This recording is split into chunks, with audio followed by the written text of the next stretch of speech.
Here's your daily dose of history. These events happened on June 29th.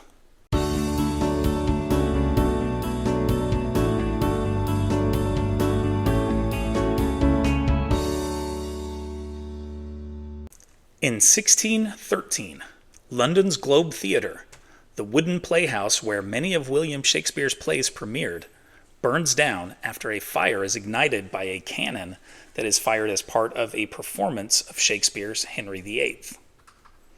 A replica of the structure, near the site of the original, is constructed nearly 400 years later in 1997, and Shakespeare's plays can still be viewed there today.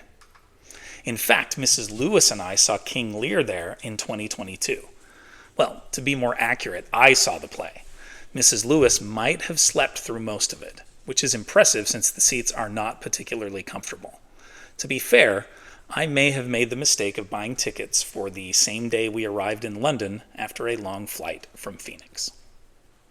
In 1950, in one of the greatest soccer upsets in history, the U.S. defeats England 1-0 at the World Cup in Brazil on a goal scored by Haitian-born Joe Gatens in a match that has come to be known as the Miracle on Grass. The U.S. team is made up of semi-professional players, while England's squad includes some of the game's biggest stars. In 1972, in a 5-4 decision, the U.S. Supreme Court strikes down the death penalty in the Furman versus Georgia case, holding that it violates the Eighth Amendment's provision against cruel and unusual punishment. The High Court reinstates capital punishment in 1976 after states developed guidelines for juries. A year later in Utah, convicted murderer Gary Gilmore is the first to be executed after the ban is lifted. Then little-known actor Tommy Lee Jones stars in a 1982 TV movie about Gilmore called The Executioner's Song, which is based on Norman Mailer's 1979 Pulitzer Prize-winning true crime novel.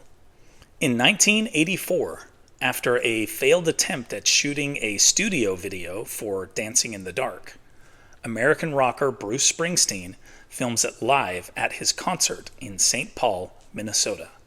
The video features a 19-year-old Courtney Cox, who comes on stage to dance with Springsteen during Clarence Clemons' saxophone solo. Cox, of course, finds stardom 10 years later as a member of the cast of the hit TV sitcom Friends. In 1995 on Saturday Night Live, she reenacts the moment with Adam Sandler playing Springsteen. It's hilarious. In 2007, the first ever iPhone goes on sale, revolutionizing the communications industry.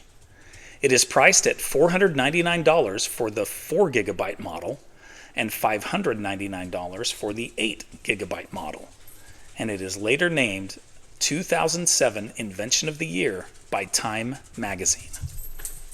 Please remember to check out Today in History in my Teachers Pay Teachers store. There's a link in the description. Which of these events did you find most interesting? Let me know in the comments. Also, please be sure to like this video and subscribe to my channel. And there's another great Mr. Lewis video right here, and another one right here. Thanks for watching.